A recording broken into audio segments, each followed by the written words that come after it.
Hello again, I'm Martin Geitz, CEO of Simsbury Bank, and I'm delighted to be here back at the Innovation Partnership Building at UConn's Tech Park. Today we're going to focus on the undergraduate engineering program, and specifically the university's very successful senior design program. In earlier podcasts, we focused on the Connecticut's community colleges and technical high schools and the great job that they are doing to prepare people to work in manufacturing settings. Here at UConn, UConn is focused on preparing people to help solve engineering problems and for companies as they build products and come up with new products. Joining me today is a team of engineers who have collaborated on solving a real-life business challenge that many manufacturers face at one time or another. I'd like to welcome Dr. Vito Moreno. He is a professor of mechanical engineering and senior design program lead for UConn's mechanical engineering department. Emily Sweeney is a senior here at the UConn School of Engineering and majoring in mechanical engineering. And Ken Osborne is the engineering manager at EDAC Technologies, a Connecticut-based engineering and manufacturing company. It's great to be back here at the UConn Tech Park in Storrs, Connecticut, to share more about the student expertise and experience here at the UConn School of Engineering. So why don't we kick it off, Vito? Perhaps you can provide a little bit of an overview on the senior design program, what it's all about and how it developed and how it builds partnerships. Sure, I'd be glad to. Throughout the United States, at any accredited engineering school, and certainly UConn is an accredited engineering school, when students get to be seniors, they're required to work on what's called a design experience. It's an opportunity for them to try to bring together all the work they've done over the previous 3 years and try to apply their academic knowledge in the solution of a problem or a particular issue. Within the mechanical engineering department here at UConn, what we do is we put teams of engineers together and we reach out to local companies throughout the state and actually throughout southern New England and have the students actually work on a real-life, real-world problem that's helping the specific companies. Mm-hmm. So we feel that really not only meets the intent of the ABET accreditation requirements for a project, but it gives them an opportunity to see what it's like to be working as a real engineer. They get to experience a lot of the things that engineers run into, the concept of how do you team with people, the value of communication, project management skills, how do you execute a long-term project. This course that Emily's involved in is a 2-semester course starting last August and be ending this May. So how do you plan the activities? How do you work with the customer-supplier relationship you have with the customer? So these are all soft skills that engineering students need to learn as they're going to go progress out into the working community. So we think that the program provides a great opportunity to be able to do that for the students. And they are key skills to be successful Absolutely. Over the long run in your career, and it's remarkable and laudable that UConn has a program like this that provides the students with this sort of an opportunity. It's also consistent with UConn's focus on helping small and medium-sized businesses Absolutely. with all the engineering resources that you have here to be successful and compete in the global economy.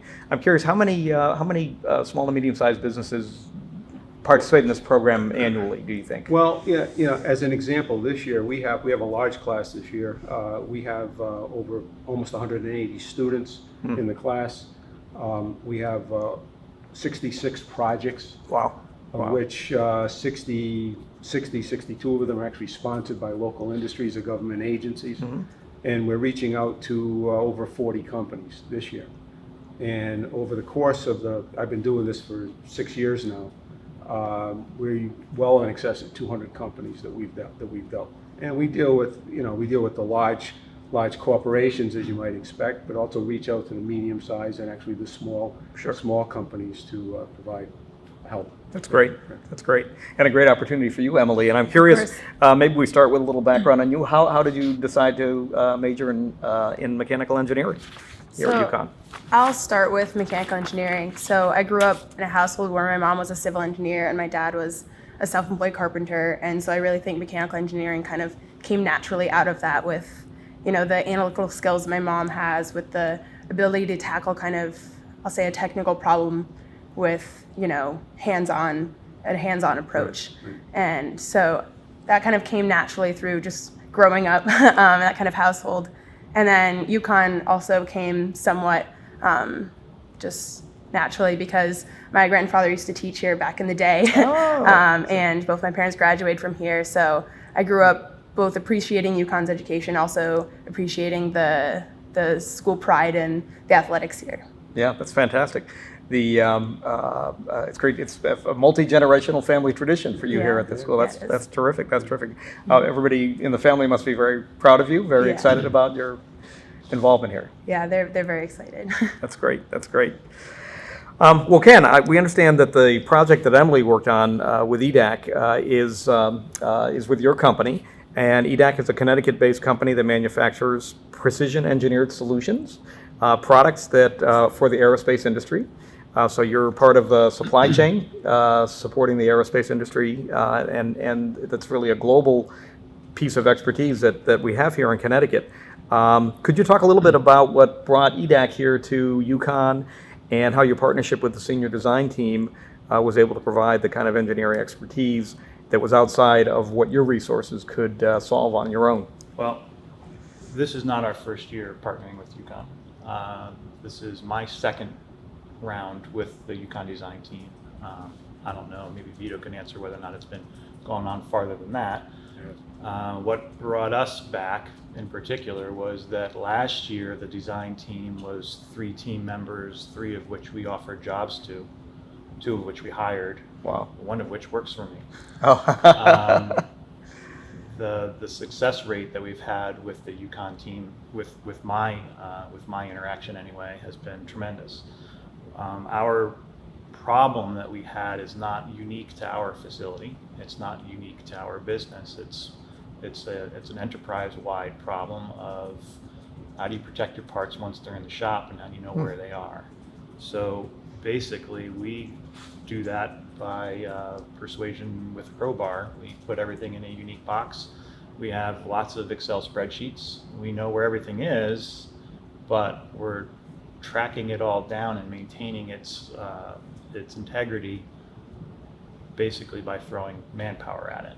So the challenge is, how do you remove that manpower aspect of it? That is, again, it's not unique to us.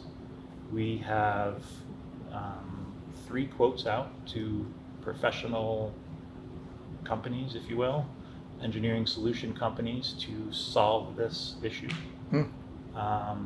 None of their, I won't mention their names, but none of their solutions are any better, and in many cases a little worse than what the team has come up with. Oh, wow. Which will bring us back to UConn yet again.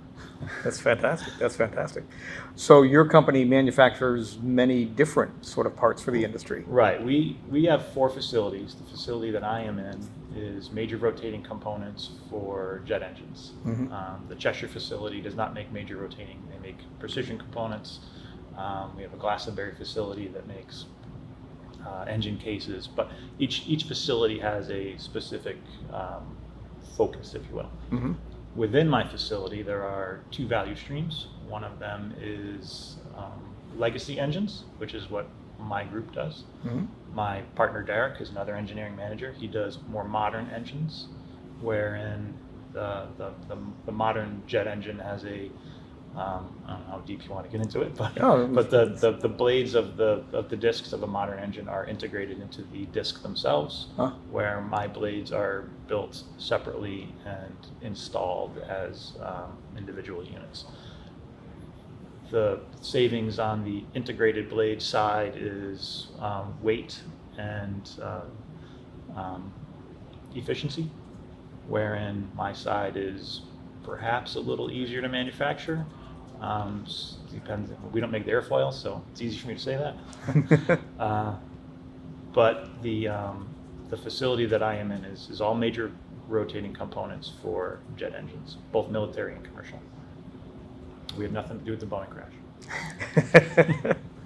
Edit that out. And I think, as we all know, any part that goes into an engine has got to have great precision and accuracy as to all matters because of the life safety. That is correct. Absolutely. Nearly every feature on the disc is a life-limiting feature, Yeah. in particular if it has nonconformities to it.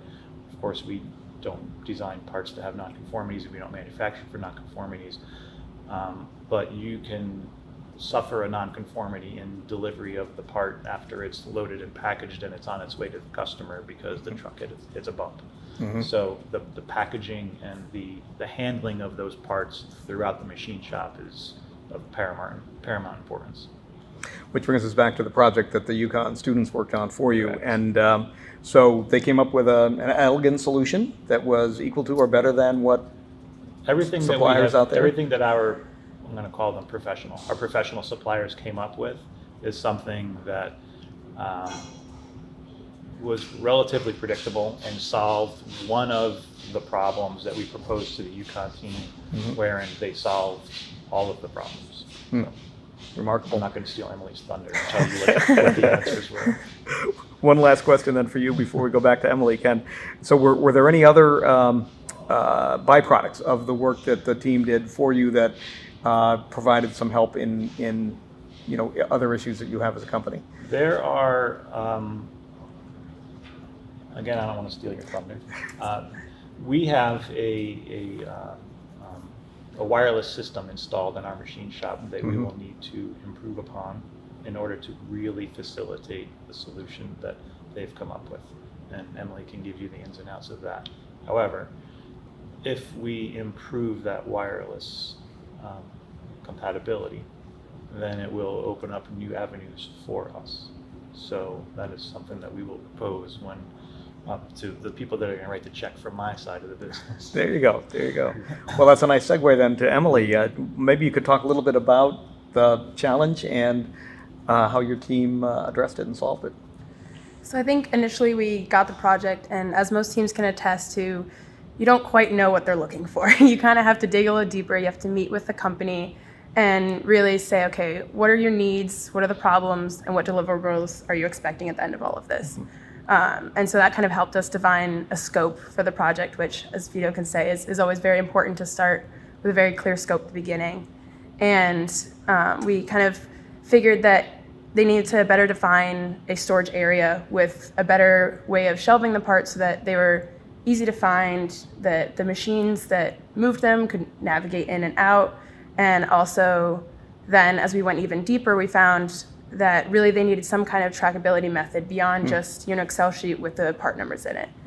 And that's when the team really delved deeper into finding out how can we use RFID or radio frequency identification to kind of up the ante, to kind of make this a more connected project, and to provide EDAC with a full overview of the parts throughout their entire life in the shop. So what that means is that when a part comes in, the box that it's put in will have a chip, and that chip can kind of be tracked all through the shop. Almost think like Find My iPhone. There's a little pinpoint, and I'll tell you exactly what part it is. You can click on it. You can view more information about the part, where it is in the process step, where it's being stored, important information like that. And so I think that really opens the door to is further connectivity, as Ken was saying, and kind of figuring out when it's in a machine and introducing that aspect of RFID and communicating with the machine to bring up programs that it needs to run or things like that. It really opens the door for a lot of big Industry 4.0 advancements in the future. It's remarkable. You also integrated that in with a storage system, right? Yeah. The design of a storage system to make it more efficient, right? To be able to find things and to Yeah, do that as exactly. well. And we also redesigned the boxes that they're using and moving away from the plywood that's currently being used to an ABS plastic, which is much safer for the parts, reduces foreign debris that enters in, and also sometimes metal chips can get stuck in the plywood, which then can mar the part. And as Ken said, any little imperfection can be a big problem. Wow, remarkable. How many people were on your team? 3 of us. That's great. That's great. And EDAC liked the solution, as you said earlier. Oh, absolutely. Yes. That's fantastic. Yes. That's fantastic. And every time the team came in, we found more and more applications to go semi-off track. For every part number that we make, we require anywhere from 4 to probably 10 different fixtures. Tracking those fixtures throughout the shop can be difficult. Ideally, everything is going to be at point of use at each machine, but we don't have enough storage. We don't have a large enough footprint to do that. So we have a shelving unit. And if you put a fixture back in a shelf that you're the only one that knows where it is, with the RFID solution, everyone will know exactly where it is. You just punch up the one that you need and it'll take you right to it. Yeah. We have spent too many man hours on fixture hunts. Yeah, yeah. So this really is an example of, one of the tenets of Industry 4.0, which is that you're integrating information technology with manufacturing and with, engineering, all of it together. This solution y'all have come up with is really an example of that great leap forward, that transformation in the way manufacturing is occurring in the world and keeping us competitive in Connecticut. Yeah, and as Emily said, initially when we kicked off the project, they had not a very detailed understanding of exactly what was required. So, we try to help the students in terms of formulating, hey, you need an approach, you need a plan. Well, in order to do that, you need to clearly understand what the requirements are, what is the sponsor thinking. Yeah. And don't be surprised if the sponsor somewhat changes his or her mind as you begin to learn things, because the perspective on the problem might change. But that's part of engineering, right? Right. Yeah. Right. That's part of the engineering process, right? Yeah. We evolved from the initial to the It was an final. evolution from the initial project statement that Ken and I drafted, that Yeah. the students first looked at, actually changed over time as they both got more visibility into what possible solutions. But that's part of the engineering process, Yeah. and that's what I think students come to appreciate as they're working through the problem. Yeah. From the standpoint. That's great. That's great. Vito, could you talk a little bit more about some other projects? This has been clearly a very successful project outcome, and I'm curious, is this pretty typical to what you see? Are there others you want to highlight? A couple others? One of the exciting things about the program is we reach out to companies throughout the area, and we certainly, the larger companies like the United Technologies companies, Pratt & Whitney, Otis, and so forth, are big supporters, Sikorsky, Lockheed Martin. But we also reach out to many other companies in the state in various different industries, not just aerospace. Mm-hmm. Right? So ASML, which is a company in Wilton, Connecticut, which makes lithography machines that make computer chips. We have companies that we have teams that work with them every year to try to improve the capability of the machines, right? But we also work with a number of aerospace manufacturers similar to EDAC. Yep. But we also have the smaller, we reach out to the smaller mom and pop machine shop that needs some help.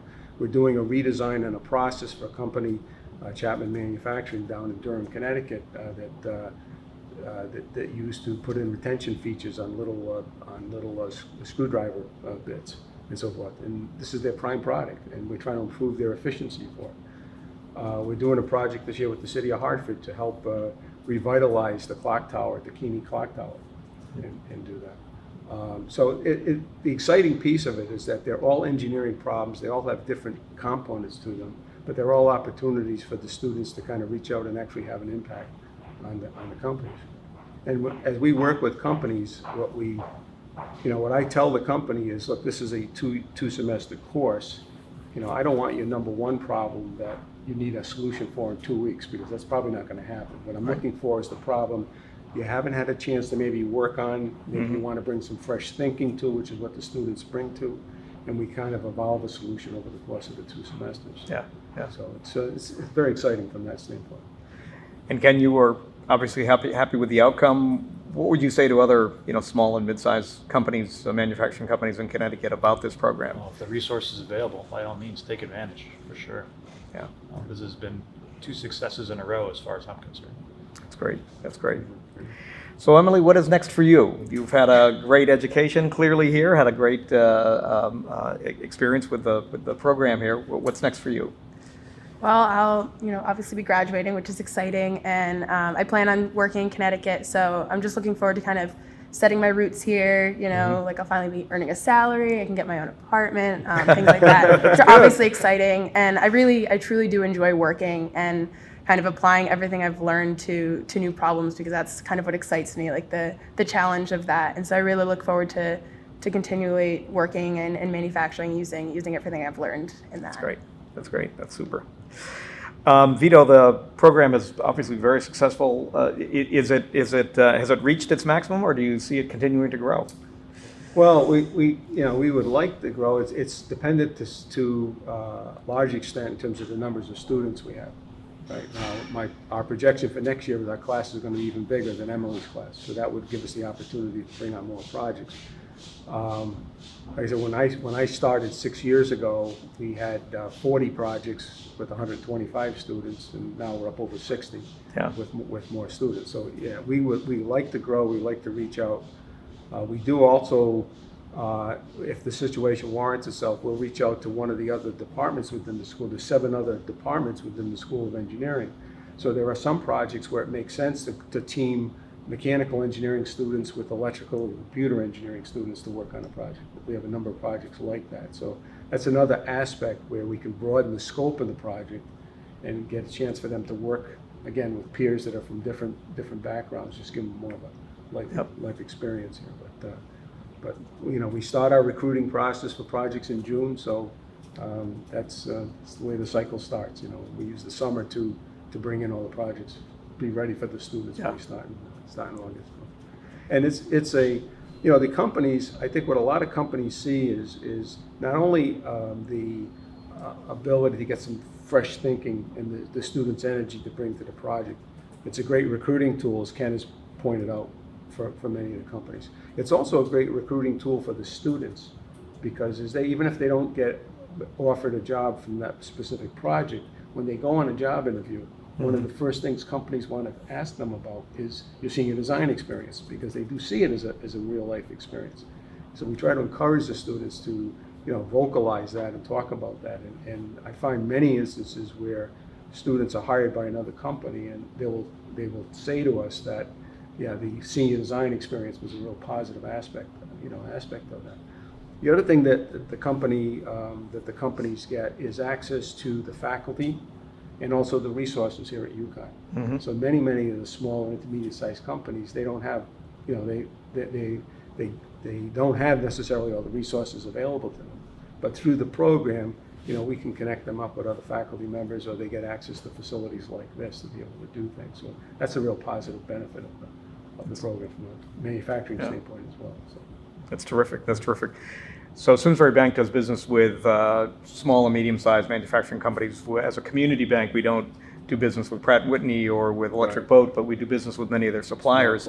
And what I hear from our customers, fairly routinely, is how challenged they are to find employees, both for the factory floor, for the manufacturing floor, as well as folks who have the engineering skill to come and work and help solve those engineering problems. And so what you've described here, I think today, is how the senior project really plays a key role in preparing students to enter into the workforce. Yeah, and we've seen over the years there's been increased interest by the students in manufacturing.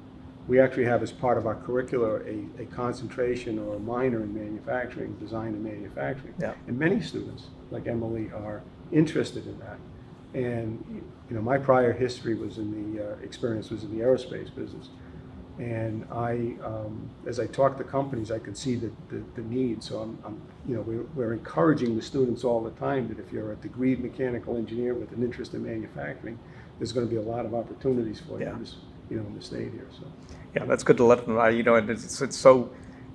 Students aren't necessarily aware of the economy quite the way we are as we age, but it is really a great time in the state of Connecticut really come out with the kind of degree that you have, Emily, and the kind of experience that you've had at UConn, because there's enormous demand among companies of all sizes who are in the manufacturing trade, which is terrific. Yeah, very good. And it's remarkable what UConn is doing here to prepare folks like Emily to be part of that workforce. And as we finish up, are there any things that we didn't touch on? Anything you wanted to add to the discussion here about either the program or what UConn is doing, the School of Engineering, to have us continue to be a great place to have a company and build great products?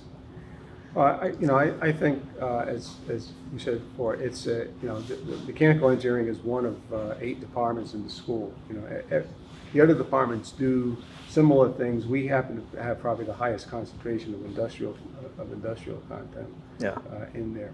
And the feedback that we typically get back from our graduates is that this has been a good experience, it's been a good learning experience for them. It has really helped them as they started their career. So we get it. I personally get a lot of satisfaction in helping students like that, and it's exciting to continue to grow that. So That's great. That's great. Yeah.